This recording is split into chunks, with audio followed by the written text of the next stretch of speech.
2004 महाटेक ह्या डिव्हिजन याचं उदयास आली. त्यावेळी आमच्याकडे कुठलाही अनुभव नव्हता. महाटेक फक्त बघणं एवढंच ॲज अ व्हिजिटर म्हणून होतो, पण डायरेक्ट जम्प अशा पद्धतीनं मराठे साहेबांच्या कॉन्फिडन्समुळे आम्हाला मिळालं की not as a exhibitor, not as a participant, पण ॲज ए ऑर्गनायझर म्हणून आम्ही तयार झालो मार्केटमध्ये 2004.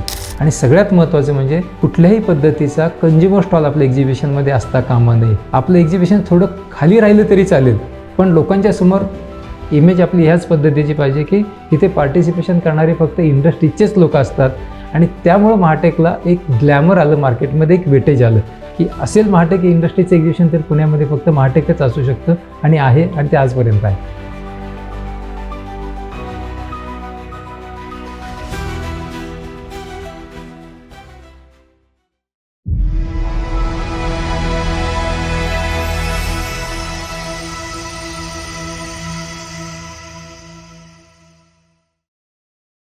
मी गुलाब पाटील. मी या मराठी इन्फोटेक प्रायव्हेट लिमिटेडमध्ये जवळजवळ 26 वर्षापासून प्रोजेक्ट मॅनेजर म्हणून काम करतो आहे. ज्यावेळी मी या कंपनीमध्ये जॉईन झालो त्यावेळी एक वर्टिकल मेन होतं, महाराष्ट्र इंडस्ट्री डायरेक्टर म्हणून. ते प्रिंट फॉर्मॅटमध्ये होतं. त्यावेळी ऑनलाईन वगैरे हा काही प्रकार नव्हता. आणि त्यावेळी ह्या जोशी साहेबांच्या under me as a executive म्हणून काम केलं. आणि हा प्रवास माझा जवळजवळ 4 वर्ष होता. आणि 4 वर्षानंतर मी थोडंसं अपलिफ्ट झालो, प्रमोशनमध्ये गेलो आणि ॲज अ मॅनेजर म्हणून काम करायला लागलो. आणि हे काम करत असताना 2004 ह्या महाटेक डिव्हिजनचा जन्म झाला. आणि तो जन्म कसा झाला की आम्ही ज्यावेळी जॉईन झालो महाराष्ट्र इंडस्ट्री डायरेक्टरीमध्ये, तर त्यावेळी एक्झिबिशन्समध्ये आम्ही आमचा स्टॉल पार्टिसिपेशन करायचो. कशासाठी की विनय मराठेंची कल्पना होती, की जे आमचे डायरेक्टर, की ते ज्यावेळी एक्झिबिशन्स बघून आले आणि त्यावेळी सांगितलं की आपल्या क्लायंटसाठी आपण अजून काय करू शकतो, कारण त्यावेळी ऑनलाईनचा मीडिया नव्हता. मग लोकांचा 1 to 1 प्लॅटफॉर्म कसा मिळेल लोकांना बिझनेस ग्रोसाठी.